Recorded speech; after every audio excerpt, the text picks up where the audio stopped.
ഞാനിപ്പോ പ്രിയഞ്ചേട്ടനെ കുറിച്ച് ചിന്തിച്ചതേയുള്ളൂ. ഞാൻ പോയതിനു ശേഷം അമ്മ പ്രിയഞ്ചേട്ടനെ ഒരുപാട് വഴക്ക് പറഞ്ഞോ? അതൊക്കെ പിന്നെ പറയാം. നിന്റെ അച്ഛൻ വന്നിട്ട് എന്തായി? എന്തെങ്കിലും പ്രശ്നമായോ?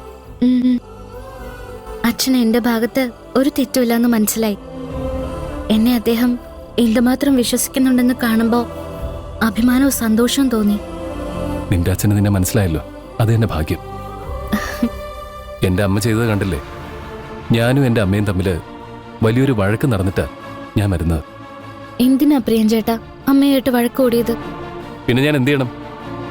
നമ്മൾ എന്തെങ്കിലും തെറ്റ് ചെയ്തിട്ടുണ്ടെങ്കിൽ വിളിച്ച് സംസാരിക്കണം, അല്ലാതെ വെള്ളത്തിൽ മുക്കി കൊല്ലാൻ നോക്കുകയാണോ വേണ്ടത്? അമ്മയ്ക്ക് അങ്ങനെ ഒരു ഉദ്ദേശവും ഇല്ലായിരുന്നു പ്രിയഞ്ചേട്ടാ. എന്നെ പുറത്തു കൊണ്ടുവരാൻ വേണ്ടി മാത്രം അമ്മ അങ്ങനെയൊക്കെ ചെയ്തത്. അപ്പൊ നിന്നെ കഴുത്തിന് പിടിച്ച് വീടിനെ പുറത്ത് തള്ളിയിട്ടോ? പ്രിയഞ്ചേട്ടന്റെ അമ്മയായതുകൊണ്ട് ഇത്രേ ചെയ്തുള്ളൂ. എന്റെ അമ്മയായിരുന്നെങ്കിലേ ചട്ടുകം പഴിപ്പിച്ച് വെച്ചേനെ.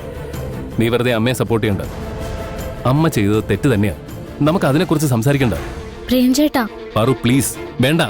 ശരി, നേരം കുറെ ആയില്ലേ. പ്രിയഞ്ചേട്ടൻ വീട്ടിലേക്ക് പോവാൻ നോക്ക്. ദർശന അമ്മയും കാത്തിരിക്കുന്നുണ്ടാവും. പ്രിയഞ്ചേട്ടാ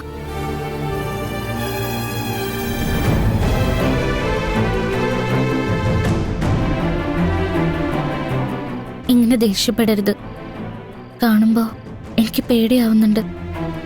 നിന്നെ ആരെങ്കിലും വിഷമിപ്പിച്ചാ എനിക്ക് ദേഷ്യം വരും. അതെന്റെ അമ്മയാണെങ്കിലും ശരി.